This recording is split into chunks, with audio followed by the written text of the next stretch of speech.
Así que vamos a comenzar esta mañana con una pregunta, y es la siguiente: ¿qué determina nuestra salvación? La repito, ¿qué es lo que determina nuestra salvación? ¿Será nuestra conducta lo que determina nuestra salvación? ¿Serán nuestras buenas obras? Bueno, Efesios 2, capítulo 2, versículos 8 al 9 contestan categóricamente esa pregunta y dicen: porque por gracia habéis sido salvados por medio de la fe, y esto no es de vosotros, pues es don de Dios, no por obras, para que nadie se gloríe. Entonces, obviamente la salvación no es por obras. ¿Será que Dios responde a aquellos que le buscan? ¿O será la búsqueda del hombre de Dios? Y otra vez tenemos que ir a la Escritura y ver lo que esta nos dice. Dice Romanos 3, 10 al 11. Como está escrito, no hay justo ni aun uno, no hay quien entienda, no hay quien busque a Dios. O sea que no es la búsqueda del hombre. El hombre, a menos que Dios intervenga en su vida, nunca va a buscar a Dios. ¿Será entonces el deseo de salvación que muchos tienen o algunos tienen? Otra vez Romanos 9, 16 nos contesta el apóstol Pablo diciendo: así que no depende del que quiere ni del que corre, sino de Dios que tiene misericordia. O sea que no depende del deseo ni la actividad humana. No hay absolutamente nada en el hombre que cause su salvación. Ni sus deseos, ni sus buenas obras, ni sus méritos, sino la obra de Dios y elección divina sin ninguna intervención humana. Eso es claro en la Escritura. Otra vez en Romanos 9:11 Pablo escribe, hablando de los mellizos, Jacob y Esaú: porque aun cuando los mellizos no habían nacido y no habían hecho nada, ni bueno ni malo, para que el propósito de Dios conforme a su elección permaneciera no por obras, sino por aquel que llama. Otra vez, la elección divina es la base.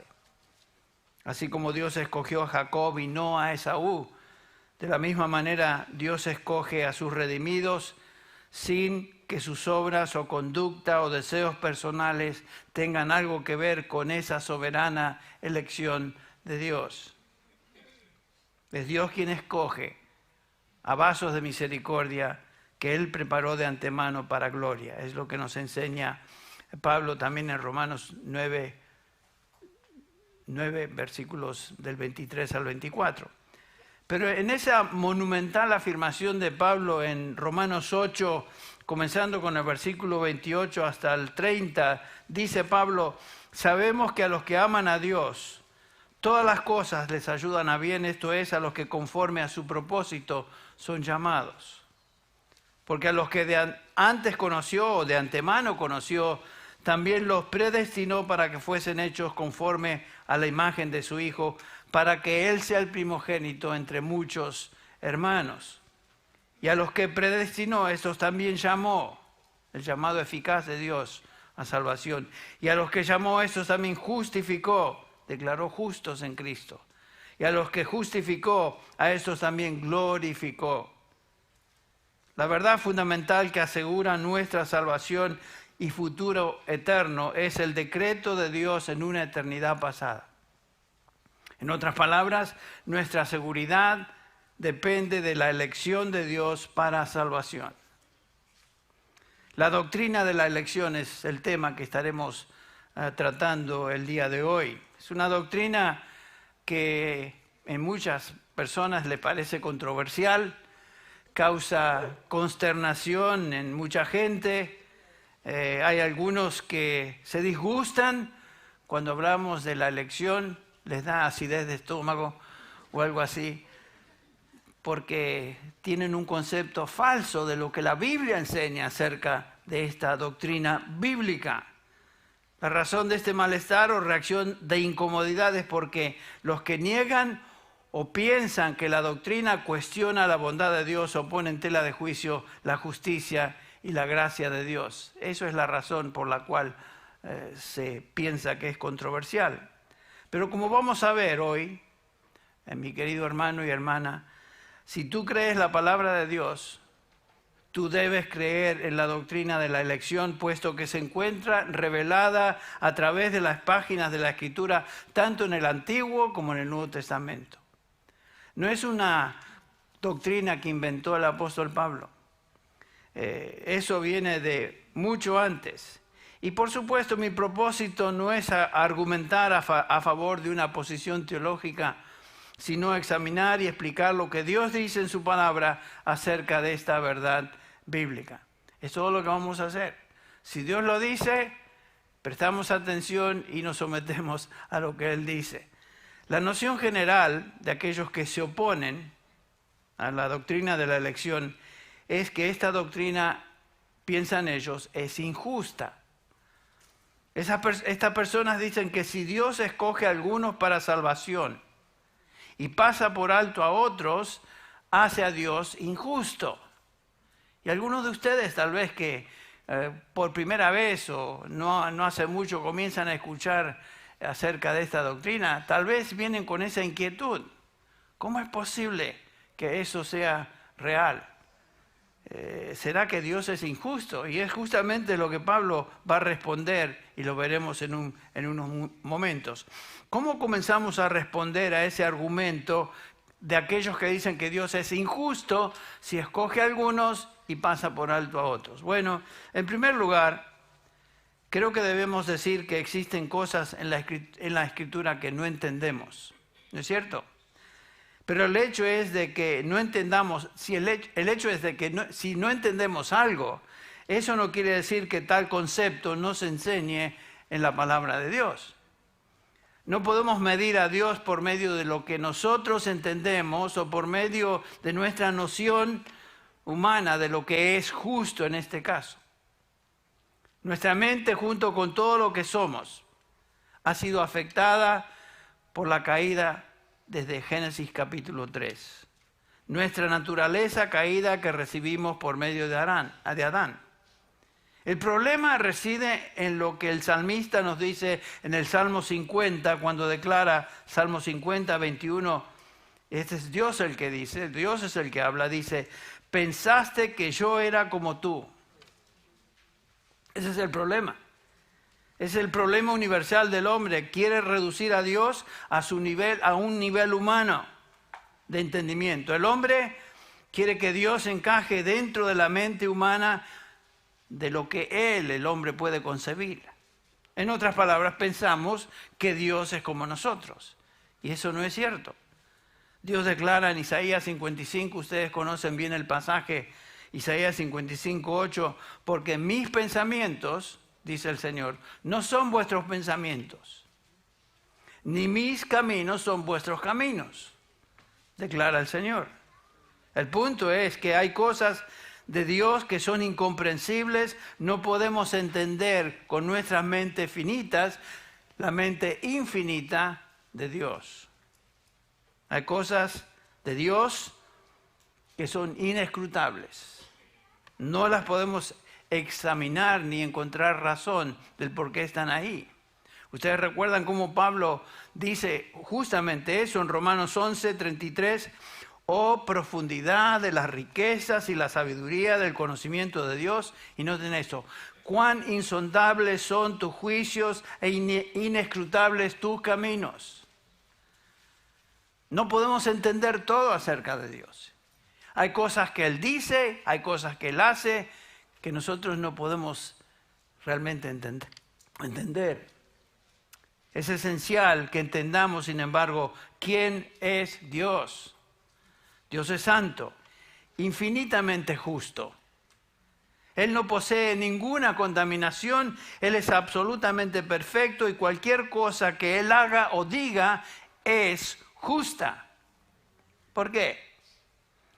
Bueno, Dios es absolutamente libre y lleva a cabo todas sus determinaciones sin ninguna influencia externa alguna, sino a partir de su soberana voluntad.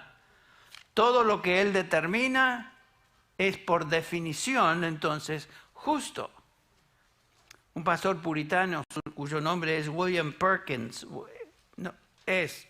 era porque ya está con el Señor hace muchos años, escribió lo siguiente: no debemos pensar que Dios hace algo porque eso sea bueno o justo, sino que eso es bueno y justo porque Dios lo hace. Ahí comienza la definición. Cuando decimos Dios, esto es injusto, bueno, no es injusto si Dios lo ha determinado y si Dios lo hace. ¿Qué derecho tiene el hombre de acusar a Dios de ser injusto si Él escoge a algunos para salvación cuando no existe ni siquiera uno que merezca ser salvo? Y no existe ni siquiera uno que puede salvarse a sí mismo. Acuérdense, todos nacemos en delitos y pecados. El salmista David nos enseña eso en el Salmo 51.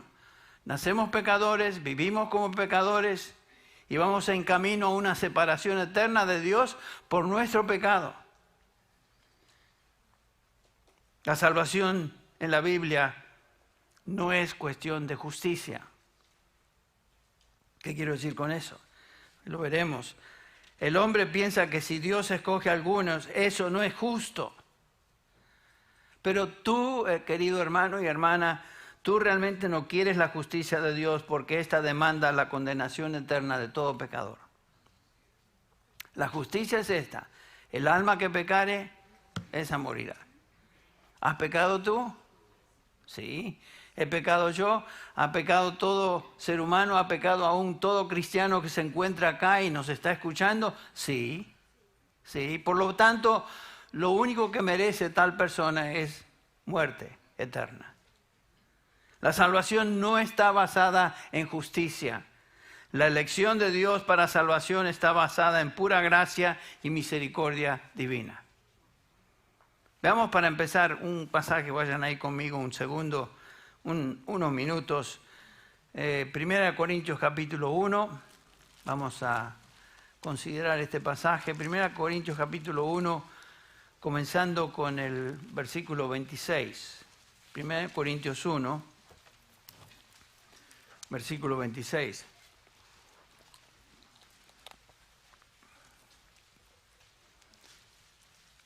Dice así el apóstol Pablo dirigiéndose a estos creyentes y por supuesto por aplicación dirigiéndose a nosotros. Pues considerad, hermanos, vuestro llamamiento. No hubo muchos sabios conforme a la carne, ni muchos poderosos, ni muchos nobles, sino que Dios ha escogido, noten eso, Dios ha escogido lo necio del mundo para avergonzar a los sabios. Y Dios ha escogido, otra vez, lo débil del mundo para avergonzar lo que es fuerte. Y lo vil y despreciado del mundo ha escogido Dios lo que no es para anular lo que es, para que nadie que se jacte o se gloríe delante de Dios. Considera tu llamamiento, mi querido hermano y hermana. ¿Por qué piensas que eres cristiano? ¿Cómo llegaste a salvación? ¿Tú piensas que un día se te prendió la lamparita y en tu habilidad de discernir tú llegaste a salvación? Esperemos que ese no es el caso. Cuando Dios escoge a un individuo para salvación, cuando Él en su gracia llama a una persona, Él lo hace porque Él desea hacerlo sin que tal llamamiento tenga algo que ver con la persona llamada. Dios llama. Leímos ahí acerca de cómo Dios escogió a Jacob y no a Esaú. Dios tiene misericordia, dice Romanos 9:15, del que tenga misericordia y se compadece de aquel de quien Él se compadece. Y todo esto es para que nadie, absolutamente nadie, se jacte delante de Él, de Dios, y piense que su salvación tiene algo que ver con su virtud o voluntad humana. El versículo 16 de Romanos 9 dice, así que no depende del que quiere ni del que corre, sino de Dios que tiene misericordia. Noten cómo Pablo presenta la soberana voluntad de Dios en la salvación. De regreso a 1 Corintios 1. Noten este versículo 30 del capítulo 1. Pablo dice, mas de Él, de Dios, o por obra suya, dice la Biblia de las Américas, estáis vosotros en Cristo Jesús, el cual se hizo para nosotros sabiduría de Dios, justificación y santificación y redención, para que tal como está escrito, el que se gloría, que se gloríe en el Señor. Es obra de Él, es de Él. La Escritura una y otra vez enfatiza el hecho que la salvación es de Dios. Es la obra absoluta y exclusiva de Dios a favor de aquellos que Él salva. Es de Él. No podemos darnos ningún crédito por nuestra salvación. Es por obra de Dios que alguien está en Cristo. El origen de nuestra salvación es Dios. Y si Dios en su gracia y misericordia no hubiera intervenido en mi vida y en tu vida, seguiríamos en el camino que íbamos, a una perdición eterna, separados de Dios para siempre. Como leímos y estudiamos en Efesios capítulo 2, versículos 4 al 5, pero Dios, por el gran amor con que nos amó, versículo 5, nos dio vida en Cristo Jesús. Es Dios. Es el gran pero en el Evangelio, pero Dios intervino y por esa razón llegamos a salvación. Él escoge lo que es humanamente no de valor. Pablo le llama lo necio del mundo, lo vergonzoso, perdón, lo débil, lo despreciado del mundo. Si tú estás en Cristo es por obra de Dios, es porque Él te escogió. Y no lo hizo basado en ninguna virtud especial en ti. Es por Él que estáis vosotros en Cristo Jesús. Esto es tan claro en la Escritura. La salvación no es cuestión de justicia. La salvación es el resultado de la pura gracia de Dios. Dios ha escogido demostrar su gracia a los que humanamente son los menos merecedores. A veces pensamos, bueno, si yo soy cristiano, a lo mejor Él vio algo en mí que era más o menos digno. ¿Qué pensamiento? Todo ser humano es salvo por gracia, por medio de la fe, sin ninguna obra. Piensen en el ladrón en la cruz. De cierto te digo, dice Jesús, que tú estarás conmigo hoy en el paraíso. ¿Qué hizo ese ladrón para merecer la salvación?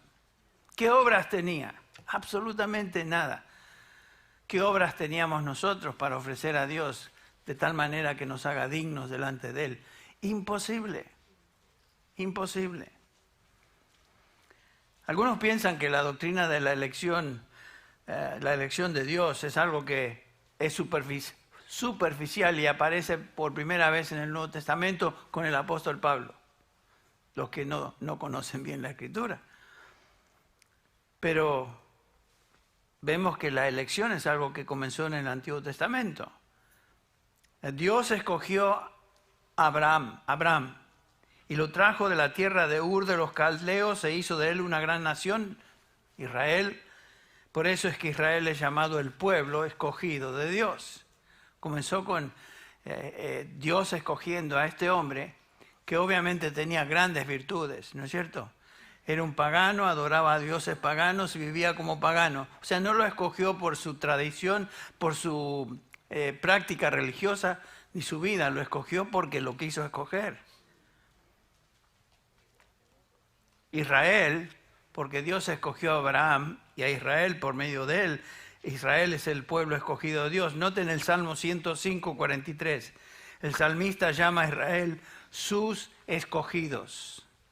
El Salmo 135, versículo 4 dice, porque el Señor ha escogido a Jacob para sí, a Israel para posesión suya. En Deuteronomio capítulo 7, un pasaje muy precioso ahí, capítulo 7, versículo 6. Este es Moisés el que escribe, porque tú eres pueblo santo para el Señor tu Dios. El Señor tu Dios te ha escogido para ser pueblo suyo de entre todos los pueblos que están sobre la faz de la tierra. Noten, Dios escogió a una nación. Esa nación es Israel. El versículo 7 dice, el Señor no puso amor en vosotros, ni os escogió por ser vosotros más numerosos que otro pueblo, pues erais el más pequeño de todos los pueblos. O sea, no fue por virtud de Israel, fue porque Dios quiso hacerlo. Dios no escogió a Israel porque esta nación era mejor que otra, sino que fue por pura gracia, porque así Dios lo determinó. Ahora, cuando venimos al Nuevo Testamento, notamos que la iglesia es identificada ahora como los escogidos de Dios. En Mateo capítulo 24, el Señor dice en referencia a los días de tribulación, versículo 22 de Mateo 24, y si aquellos días no fuesen acortados, nadie sería salvo, mas por causa de ¿quién? De los escogidos. Aquellos días serán acortados. Por causa de los escogidos. ¿Quiénes son estos? La iglesia, los hijos de Dios. Los hijos de Dios son llamados los escogidos de Dios. En Lucas 18:6, otra vez el Señor se refiere a los suyos y dijo el Señor, oíd lo que dijo el juez injusto. ¿Y acaso Dios no hará justicia a sus escogidos que claman a Él día y noche? ¿Se tardará en responderles? O sea, los suyos son sus escogidos. De regreso a Romanos, en Romanos 8:33, Pablo describe a los redimidos, a los creyentes de esta manera. ¿Quién acusará a los escogidos de Dios? ¿Se acuerdan cuando lo estudiamos? Los escogidos de Dios, los que han sido salvados, los que han sido redimidos, regenerados, reconciliados con Él y ahora pertenecen a la familia de Dios. Ellos han sido declarados justos delante de Dios por fe en Cristo Jesús. Fuimos, como dice Pablo en 1 Corintios 5:21, hechos justicia de Dios en Cristo. Y Pablo dice, ¿quién se atreverá a acusar a ellos? ¿Quién podrá acusar? Podemos ser acusados, pero la idea es esta. ¿Quién podrá exitosamente traer acusación a aquellos que Dios ha escogido para salvación?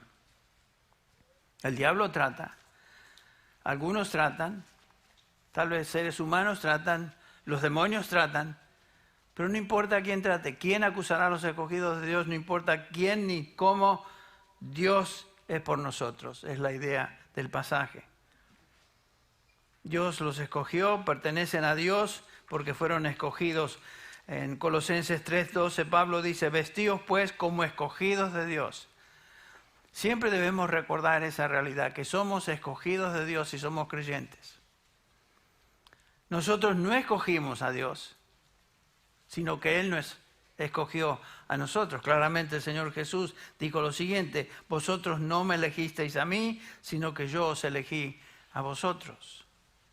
En su oración sacerdotal, intercediendo por los suyos, el Señor dice en Juan 17:9, yo, Padre, ruego por ellos, no ruego por el mundo, sino por los que me diste, porque tuyos son.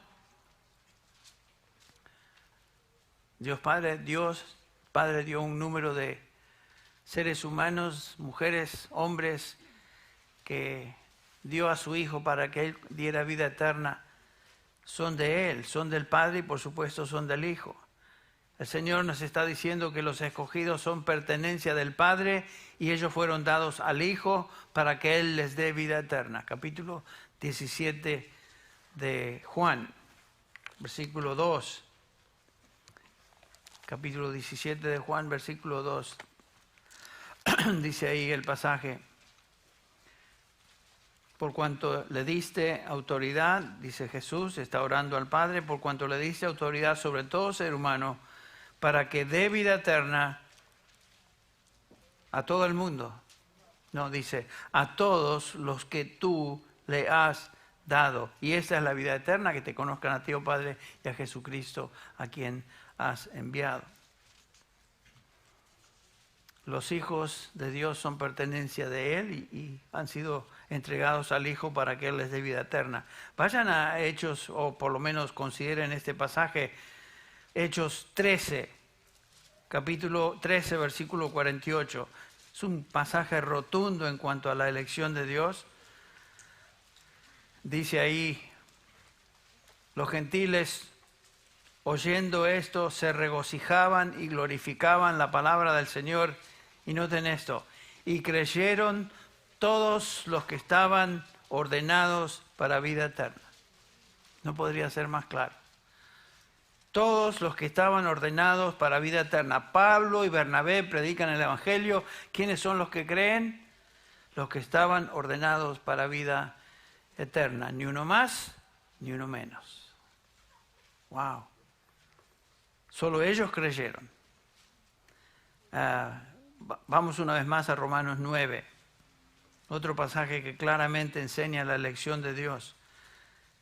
Versículo 11, porque aun cuando los mellizos, ya lo hemos leído, pero lo repetimos, no habían nacido y no habían hecho nada ni bueno ni malo, para que el propósito de Dios conforme a su elección permaneciera no por obras, sino por aquel que llama.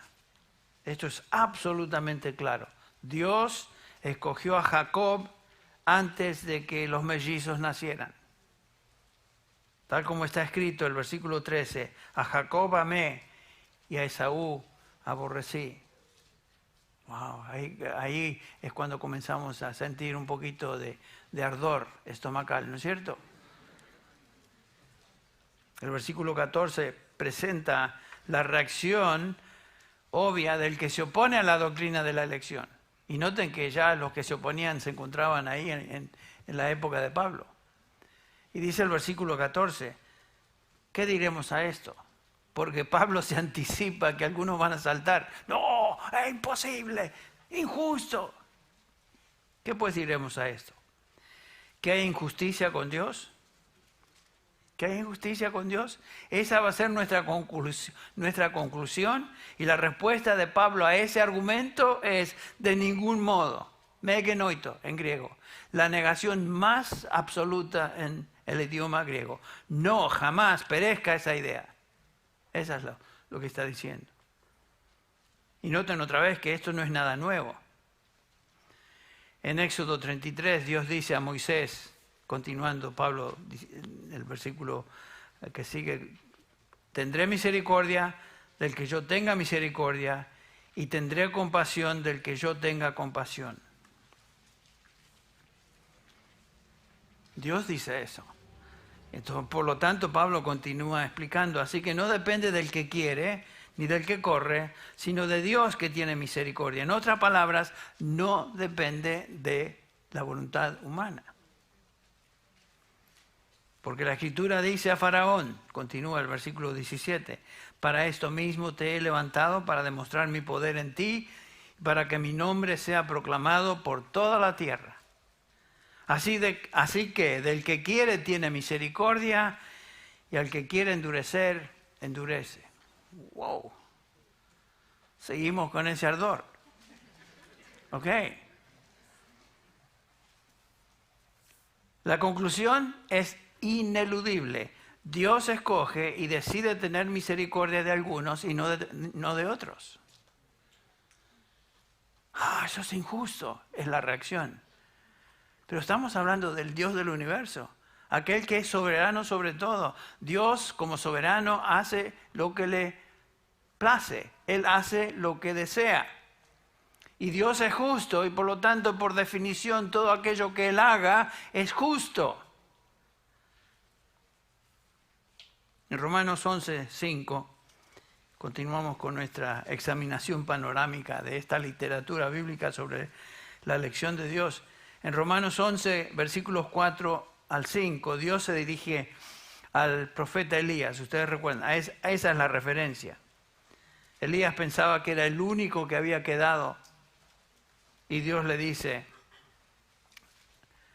Elías, me he reservado 7,000 hombres, un remanente que no han doblado la rodilla a Baal. Noten que Dios hizo eso. Y en el versículo 5, de la misma manera existe en la época, dice Pablo, un remanente de judíos creyentes, según la elección de Dios.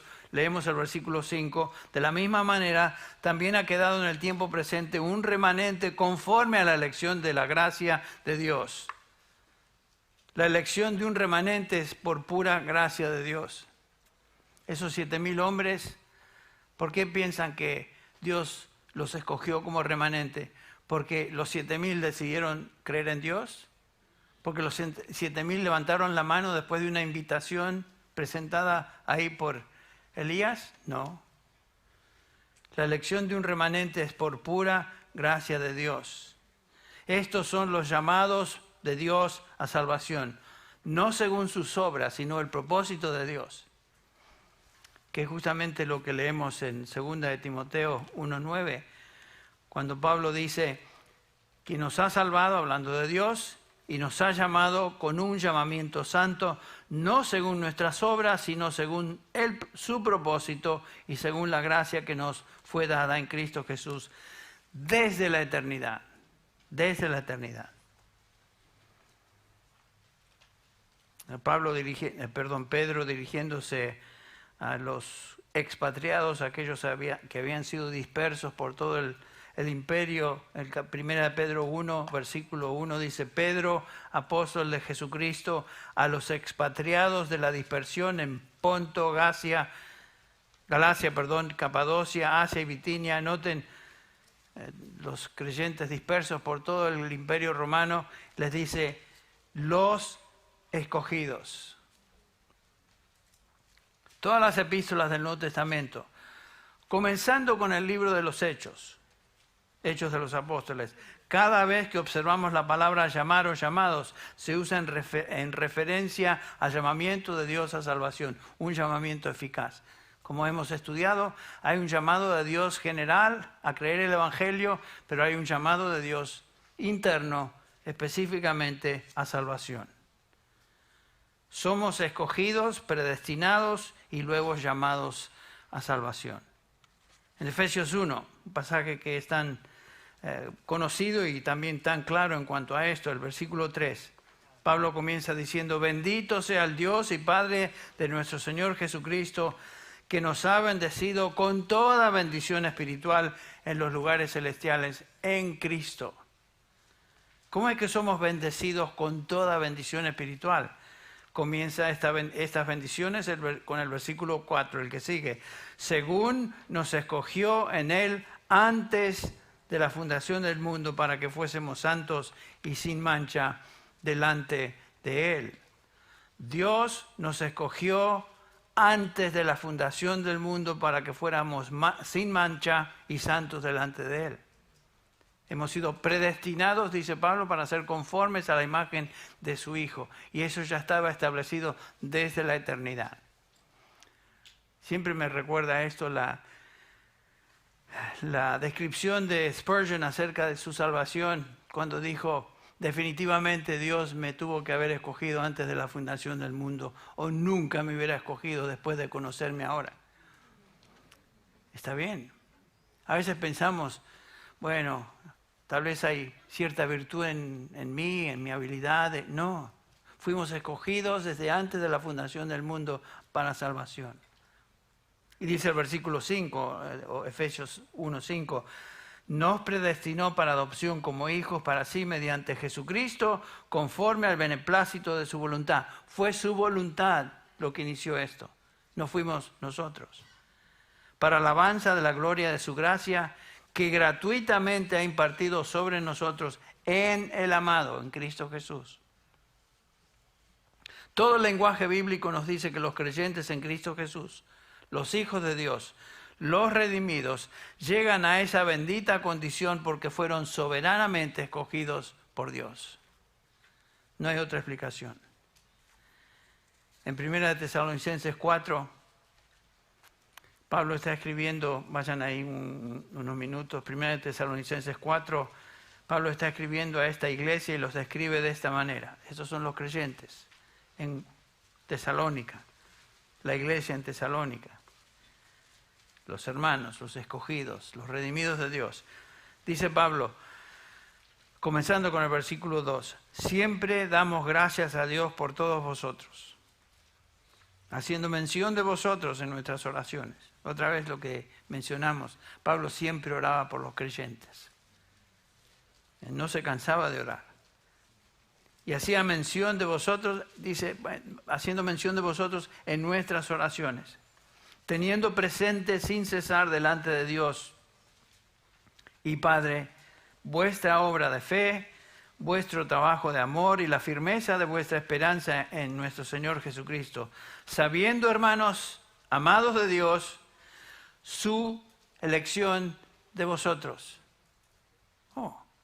Otra vez tenemos que llegar a la conclusión. Si somos creyentes, somos redimidos, es como resultado de la elección divina. ¿Cómo sabía Pablo que ellos habían sido escogidos por Dios?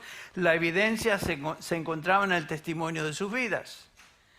Segunda Tesalonicenses 2:13, otra vez Pablo se dirige a estos creyentes y les dice, pero nosotros debemos dar siempre gracias a Dios respecto a vosotros, hermanos amados por el Señor, de que Dios os haya escogido desde el principio para salvación. Pablo no le da gracias a ellos por haber sido tan inteligentes, tan despiertos, por haber escogido el Evangelio. Pablo dice, doy continua gracias a Dios por su elección de vosotros. La gratitud va hacia a Dios por su gracia en escoger a estos creyentes. Damos gracias a Dios porque Él escoge. No damos gracias a las personas por haber sido lo suficientemente sabios de escoger a Dios. Si somos del Señor, si hemos sido salvados, es porque Él nos escogió otra vez. Esa es la conclusión ineludible. Porque nadie escoge a Dios. Tengamos eso presente.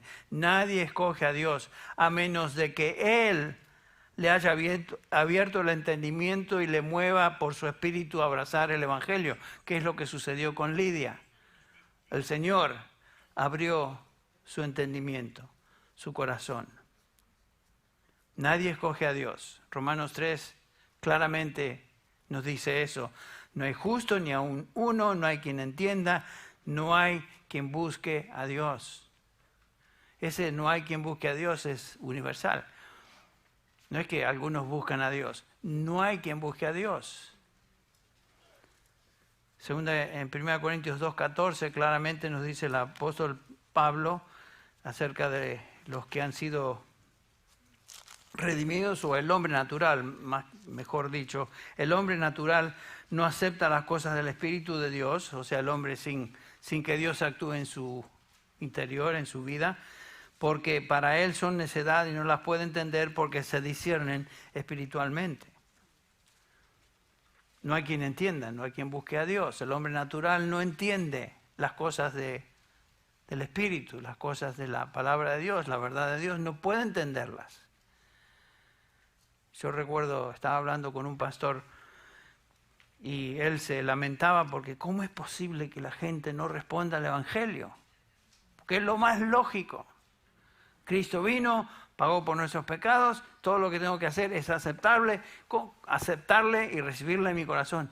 ¿Cómo es posible que no entiendan? Bueno, la Biblia nos dice que el hombre en su estado natural no entiende las cosas del Espíritu, ni las puede recibir.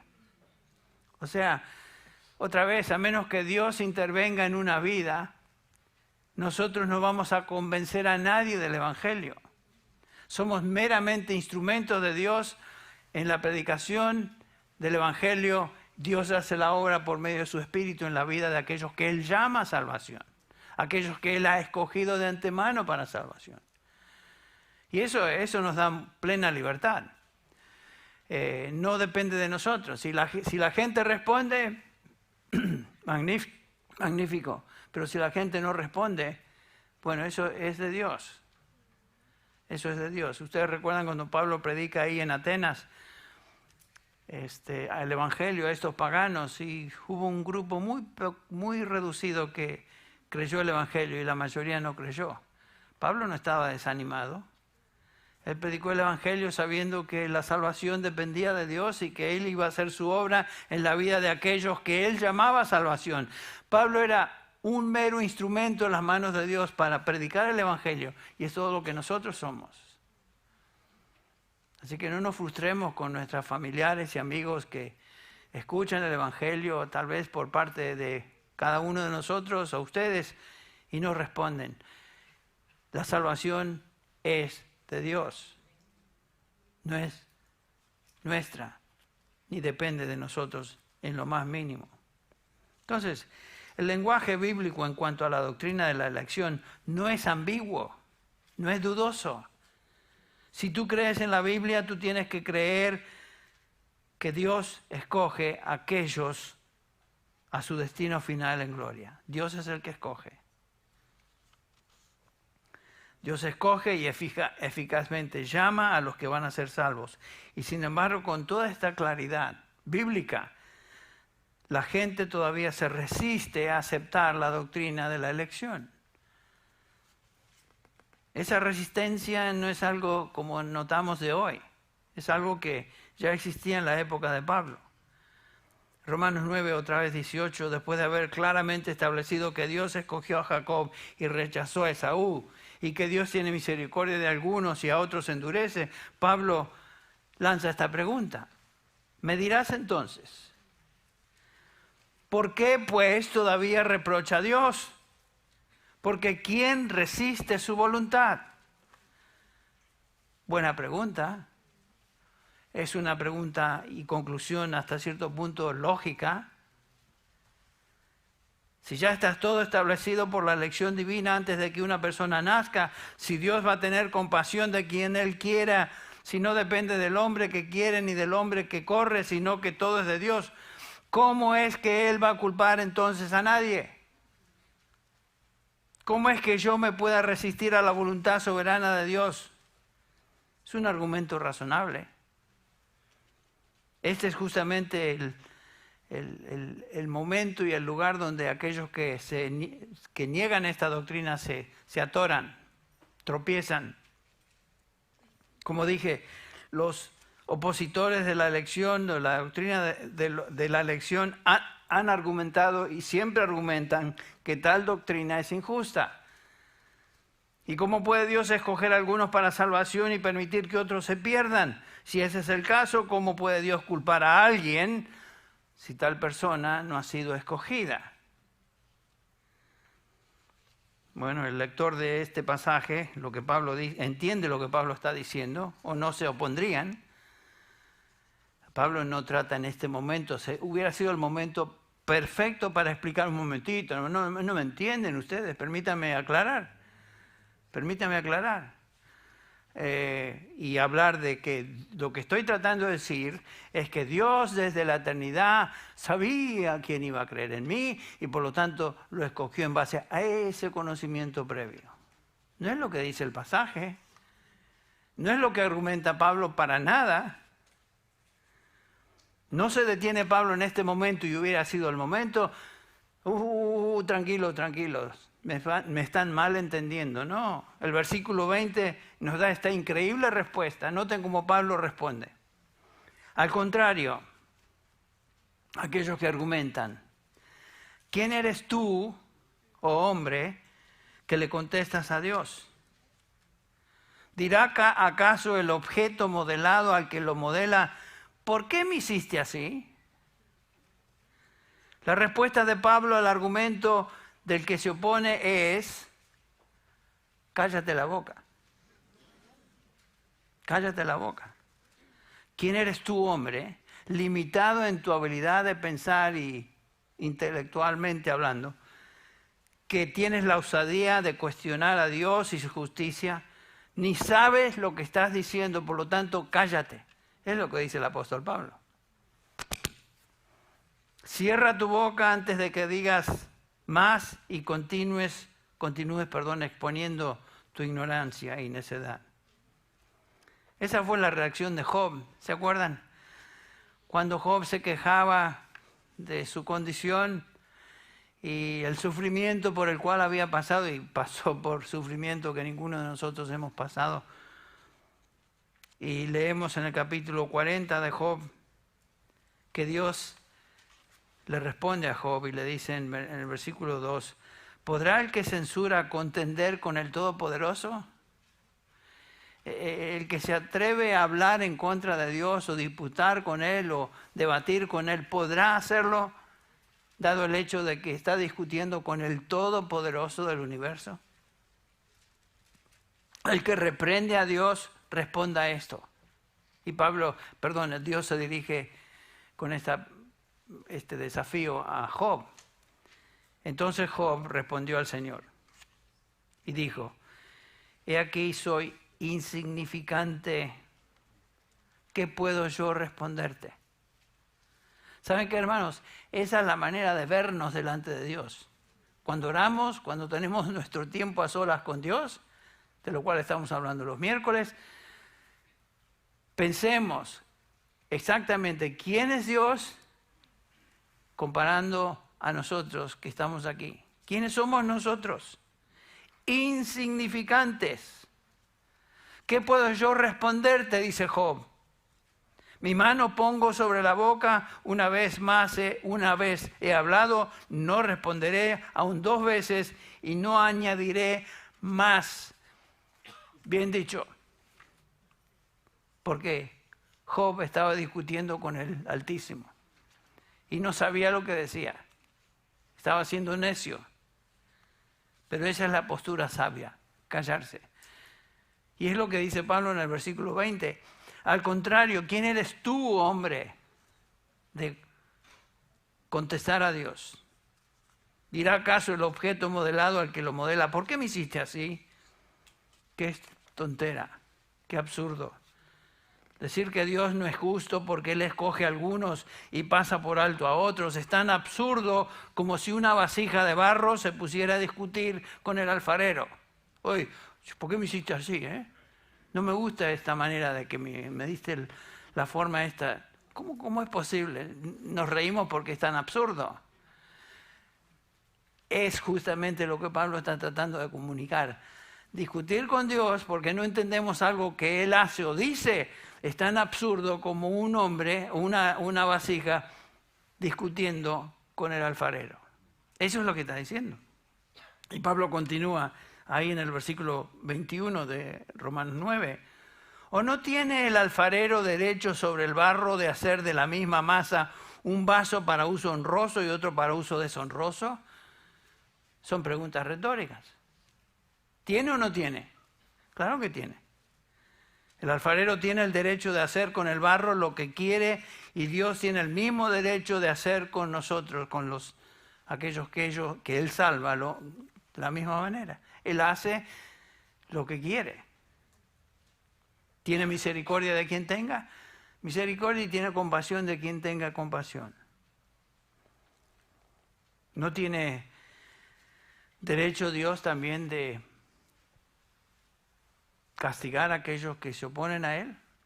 Claro, el versículo 22, Pablo trae eso justamente. ¿Y qué si Dios, aunque dispuesto a demostrar su ira y hacer notorio su poder, soportó con mucha paciencia los vasos de ira preparados para destrucción?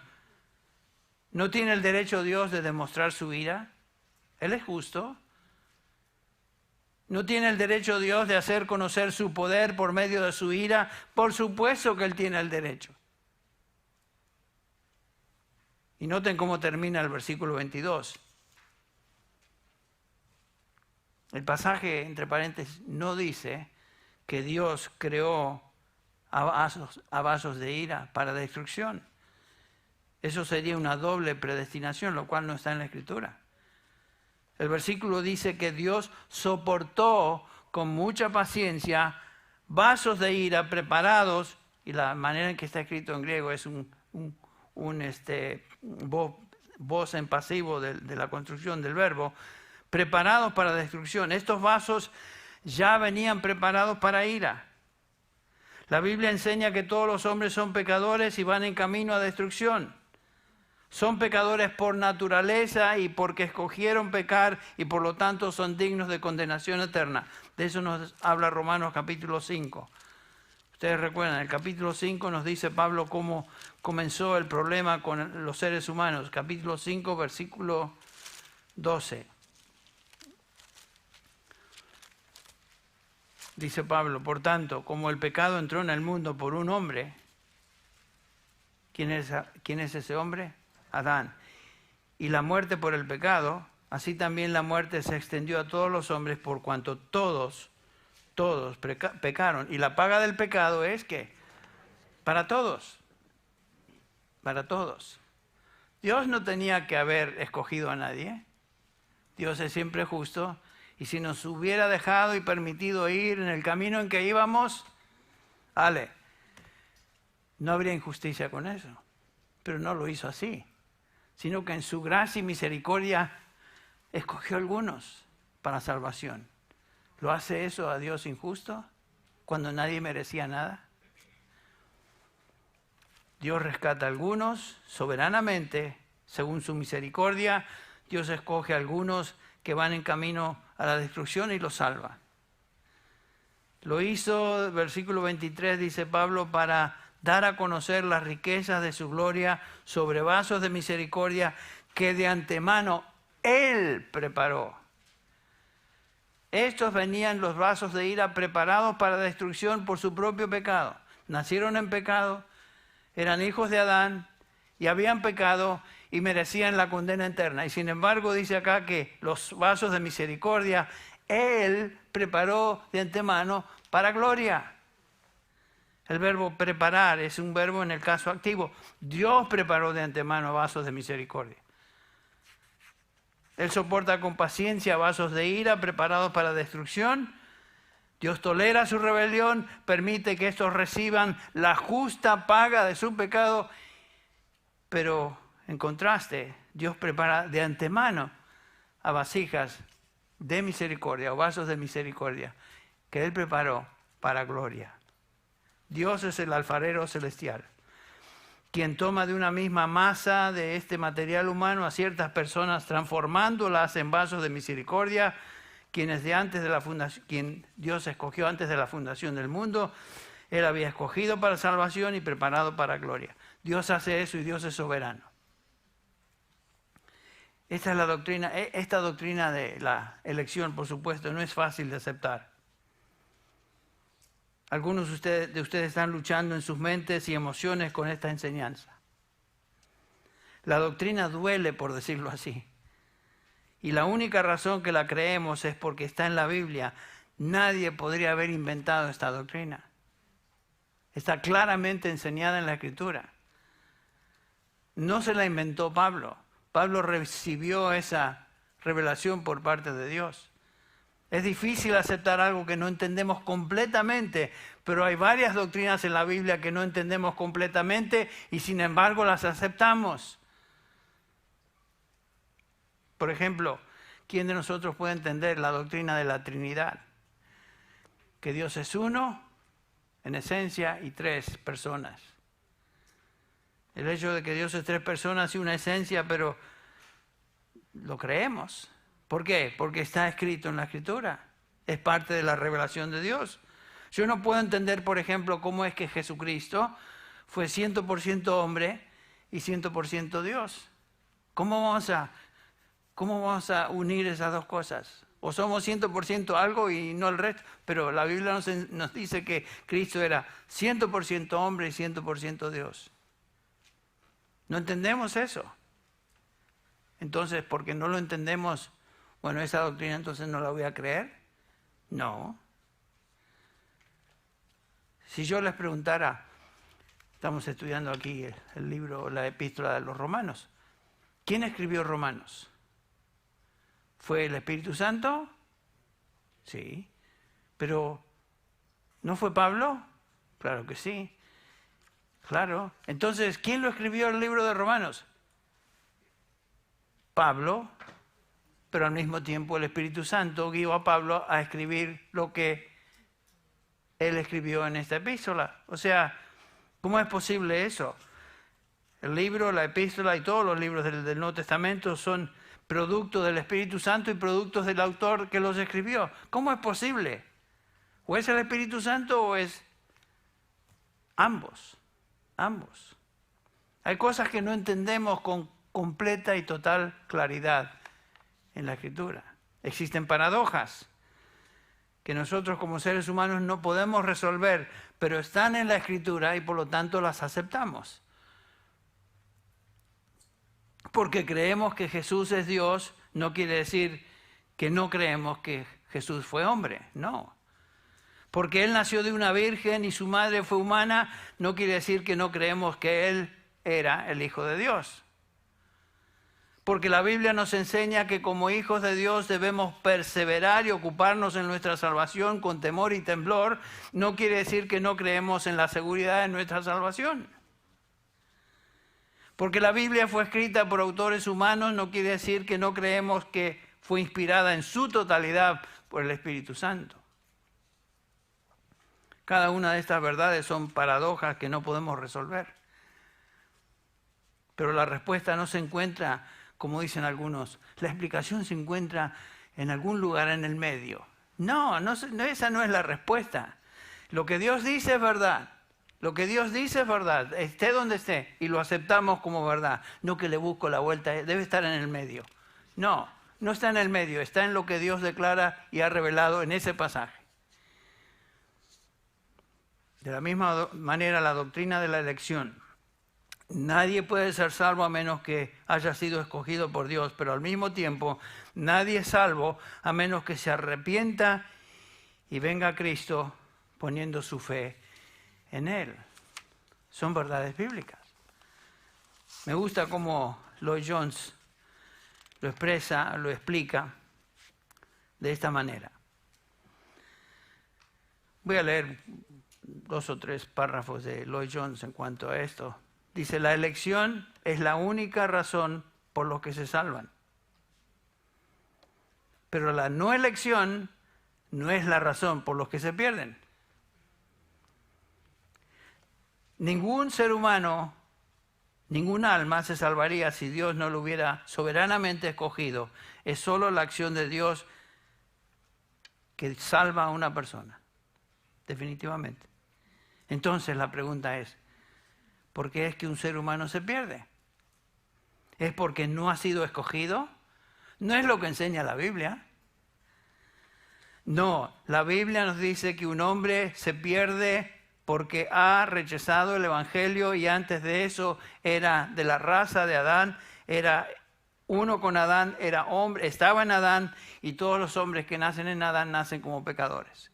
Un hombre nace pecador, vive en pecado y rechaza el Evangelio. Esas son las razones bíblicas por las cuales una persona se pierde, no porque Dios no lo haya escogido. En ningún momento declara eso la Escritura. ¿Qué razón entonces nos da la Biblia, dice Lloyd Jones, por la que alguien se salva? La única respuesta es la elección soberana de Dios. Es porque Dios ha escogido. Es la única respuesta bíblica que encontramos de la razón por la cual una persona es salva. No es porque tuvo virtudes particulares, no es por obras, no es por sus deseos, no es porque fue una persona inteligente en cuanto a escoger a Dios y rechazar lo demás. No, es porque Dios le escogió. Es la elección soberana de Dios. Por lo tanto, ¿qué respuesta podemos dar a eso? ¿Qué vamos a decir? Otra vez la pregunta es, ¿qué determina tu salvación?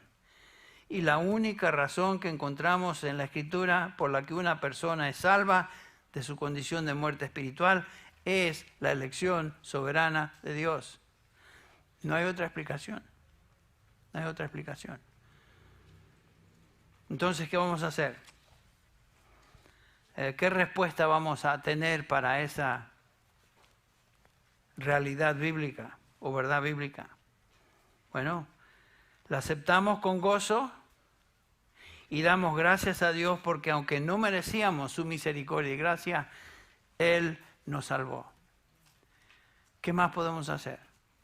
Gozarnos en esa realidad y dar gracias a Dios que no dependió de mí ni de mi habilidad de mantenerme salvo, porque como dijo Pastor MacArthur varias veces, si yo hubiera podido perder mi salvación, ya la hubiera perdido.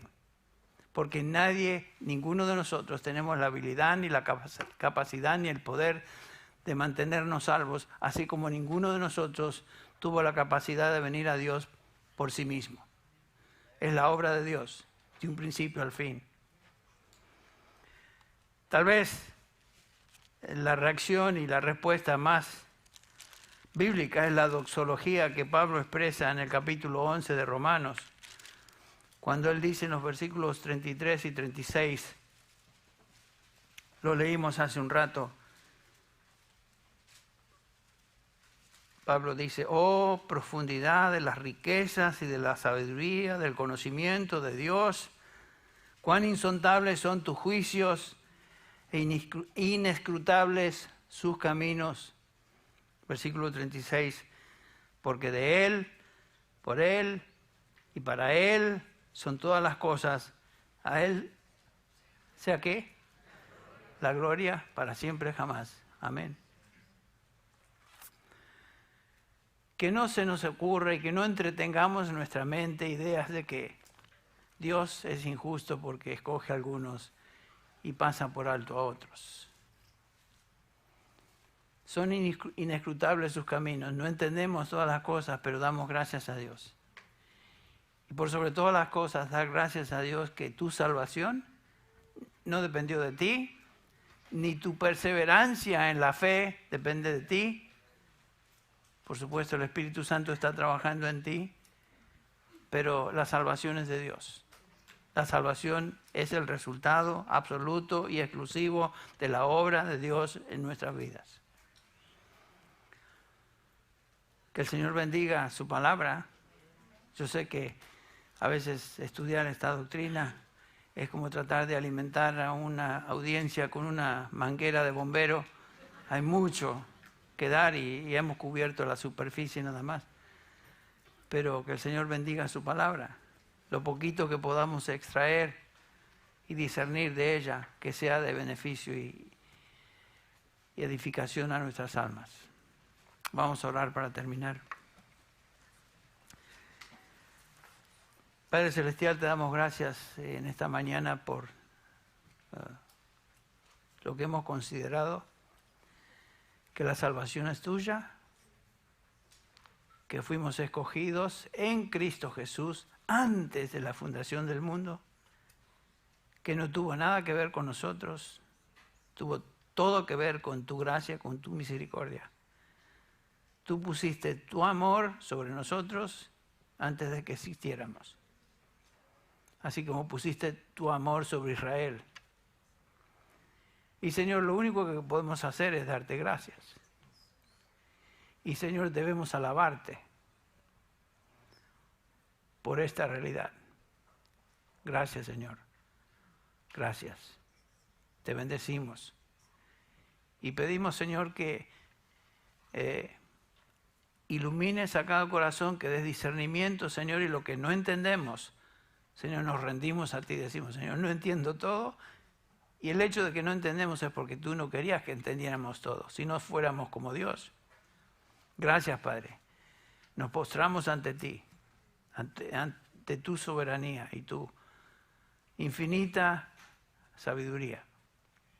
Señor, bendice a tu pueblo, bendice a la iglesia de Grace en español aquí y bendice a cada uno de los hermanos que están escuchando este mensaje en la conferencia en Cali.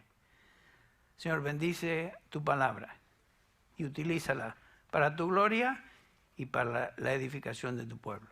En el nombre de Jesús. Amén.